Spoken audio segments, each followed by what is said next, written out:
السلام علیکم، بسم اللہ الرحمن الرحیم۔ آج میری ویڈیو کا عنوان ہے 400 سال بعد حضرت عباس علمدار کی قبر پر پانی کہاں سے آیا۔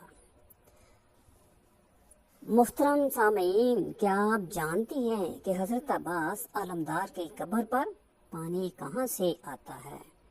کیوں پانی ہر وقت ان کی قبر کے گرد چکر لگاتا رہتا ہے؟ کیا تاریخ میں ایسے پانی کی کوئی روایات موجود ہیں؟ اگر ہیں تو کیوں؟ اس پانی میں بدبو پیدا نہیں ہوتی کیونکہ یہ پانی کم یا زیادہ نہیں ہوتا۔ برطانوی تحقیق دان جیمز ووڈ نے حضرت عباس علمدار کے روضے پر موجود پانی پر کیا تحقیق کی اور اس کے نتائج کیا تھے؟ ان سب سوالات کے جوابات کے لیے ہماری ویڈیو جو ہے وہ آخر تک جڑے رہیے۔ عراق کے پانی سے، جہاں پر نمکین اور کھارے پانی کے علاوہ پانی ملنا تقریباً ناممکن ہے، اس حال میں حضرت عباس علمدار کے روضے پر میٹھے پانی کا ہونا سائنسدانوں کے لیے انتہائی پریشانی کی بات ہے۔ لوگ تحقیق کرنے پر مجبور ہیں کہ آخر یہ خوش ذائقہ اور صاف شفاف پانی کہاں سے آ رہا ہے، کیونکہ اس کی رنگت اور ذائقہ نہیں بدلتا۔ آئیے پہلے آپ کو بتاتے چلیں کہ حضرت عباس علمدار امیر المومنین حضرت علی کرم اللہ وجہ الکریم اور ام البنین کے فرزند ہیں۔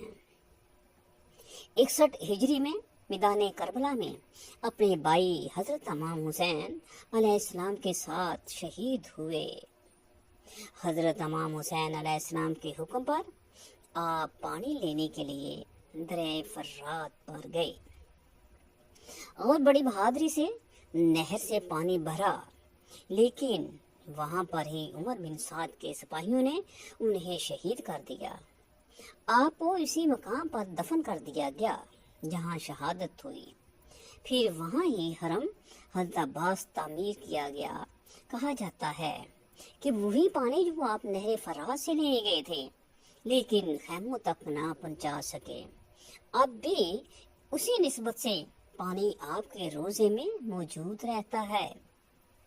کربلا کے میدان میں شدید پیاس کے باوجود بھی حضرت عباس علمدار نے پانی پر قبضہ کرنے کے بعد اپنے آقا حضرت امام حسین علیہ السلام اور ان کے اہل و عیال کی پیاس کو مد نظر رکھتے ہوئے پانی نہیں پیا تھا، لہذا پانی خود ہی حضرت عباس علمدار کے پاس چل کر آ گیا ہے۔ حضرت عباس علمدار کے روضہ مبارک کا اہم حصہ سرداب ہے، جہاں ان کی حقیقی قبر مبارک موجود ہے۔ یہ سرداب 7ویں صدی ہجری میں تعمیر کیا گیا تھا۔ سرداب کی دیواریں انتہائی موٹی اور چوڑی بنائی گئی ہیں۔ اس میں بہت سی گیلریاں اور تنگ راستے ہیں۔ اس کے تقریباً درمیان میں زمین میں ایک لوہے کا دروازہ ہے۔